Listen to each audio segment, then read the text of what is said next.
Hi, I'm Ross Campbell. Welcome to Genry Digital Dialogues Face to Face.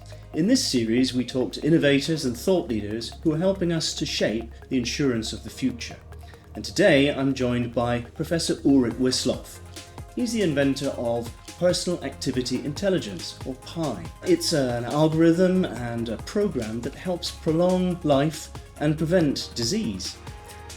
Welcome, Ulrik. Thank you. Perhaps you could start by just telling us how you got involved in developing PAI. I became involved in PAI by having an idea that was spinning around in my head for many years, where I wanted to make sense of heart rate as a metric for physical activity. So the idea was to make sense of heart rate, because all scientists, all medical doctors agree that heart rate is reflecting how your body is responding to the physical activity that you undertake. How did you go about validating your thoughts? We have this fantastic population-based study in Norway called the HUNT study that some research pioneers started in the mid-80s, and they invited the whole population in a certain part of Norway, and they actually got 90% of the inhabitants to participate in the study, and they did a complete checkup on their health. And this study has been undertaking every 10 years since that time, so now we have data on 120,000 people. So around 2007, my group undertook a part of this HUNT 3 study, a study called HUNT Fitness, where we invited 5,000 people to exercise on a treadmill, where we measured their cardiorespiratory fitness, we measured their heart rate, and we had all kind of information how they did exercise and so on. And that's where we invented the PAI algorithm. We saw that people that had a certain heart rate pattern over a week, they had good health, and people that had a different heart rate pattern, they didn't have that good health. We also had these data from the mid-80s, so we went back to the 80s, we were plotting the data for these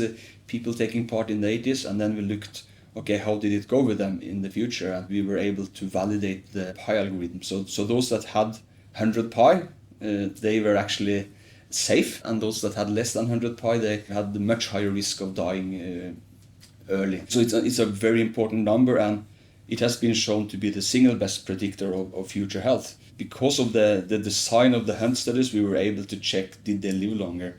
And we found that they lived on average 5 to 6 years longer, and those that benefit the most, they actually live more than 10 years longer than those that did not have 100 PAI per week. So it's quite strong data, and we have about 10,000 people that died in the material, so it's not just a random number, it's for real. So, how does a person go about earning PAI? In 10,000 steps, if you walk uphill, it's really hard, and that's perhaps enough to earn 100 PAI if you do that every day for a week.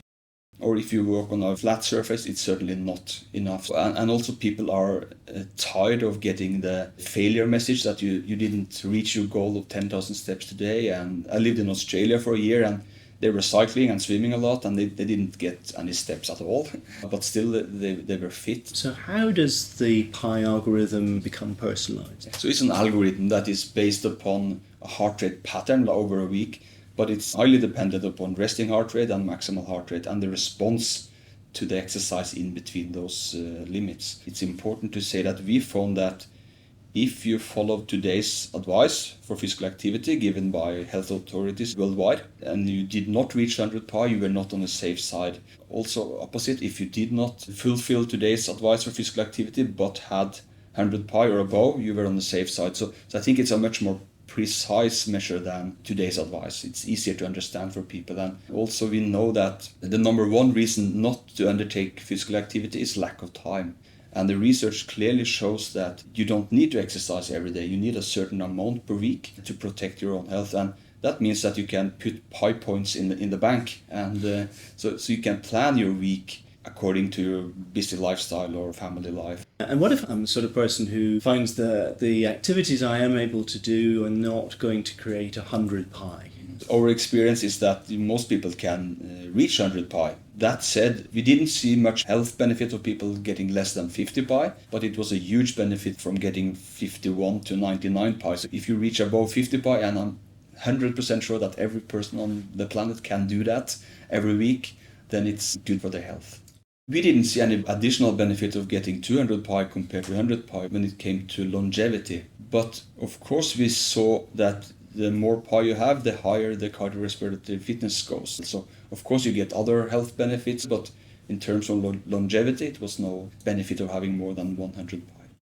Thanks so much, Ulrik. It's been a real pleasure talking to you and learning more about PAI. So look out for more short films in this series, and thank you very much for watching.